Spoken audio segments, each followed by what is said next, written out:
அண்ணி, என்ன ஆச்சு? நலங்கு நடந்ததுல இருந்தே உங்க முகமே சரியில்லை. என்ன நீ ஏன் இப்படி நடந்துக்கிறீங்க? என்னதாச்சு உங்களுக்கு? பார்வதி, நாம பாட்டுக்கு மாப்பிள்ளையோட அம்மாவை கடத்திட்டோம்.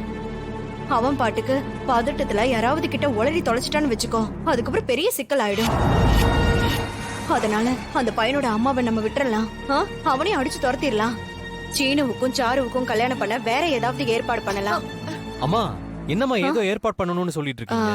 அது அது அது அது கல்யாணத்தப்போ 5 முக குத்து விளக்கு ஏத்தணுமா? நம்ம கிட்ட 6 முக குத்து விளக்கு தான் இருக்குன்னு சொன்னேன். அதான் அண்ணி வேற ஏதாவது ஏற்பாடு பண்ணிக்கலாம்னு சொல்லிட்டு இருந்தாங்க. ஆமா ஆமா. அப்படியா? அம்மா, நான் வேணா போய் புதுசா வாங்கிட்டு வரேம்மா. இல்ல சின்ன, வேண்டாம், நாங்களே பாத்துக்கிறோம். ஆமா, நீ எதுக்காக வந்த? இல்ல, உங்க யாரையுமே காணோன்னு சாரு தவியா தவிச்சிட்டு இருந்தா. நான் தான் இரு பாத்துட்டு வரேன்னு சொல்லிட்டு வந்தேன். இதோ நாங்க இப்ப வந்துரும் சீனு. அது வரைக்கும் நீ போய் கொஞ்சம் அவகிட்ட பேசிட்டு இரு. நான் என்னத்த பேசுறது? அதான் சாரு கூட மாப்பிள்ள இருக்காருல்ல, அவங்க 2 பேரும் பேசிக்க போறாங்க. ஐயோ, ஷோ, இவன் ஒருத்த இன்னும் விவரமே புரியாம இருக்கான். பார்வதி, பார்த்தல்ல, திடீர்னு வந்து இப்படி நின்னுட்டு இருக்கான்.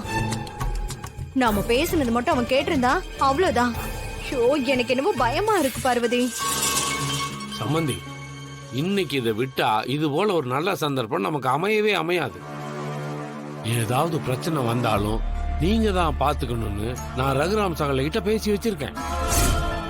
அதனால எந்த கவலையும் படாதீங்க. உங்களுக்கு எந்த தொந்தரவும் வராம நான் பாத்துக்கிறேன். ஆமா அண்ணி, நம்ம கிட்ட இப்ப வேற ஒரு துருப்பு சீட்டு இருக்கு. அதனால எப்படியும் இந்த கல்யாணத்தை நடத்தி காட்டிடலாம்.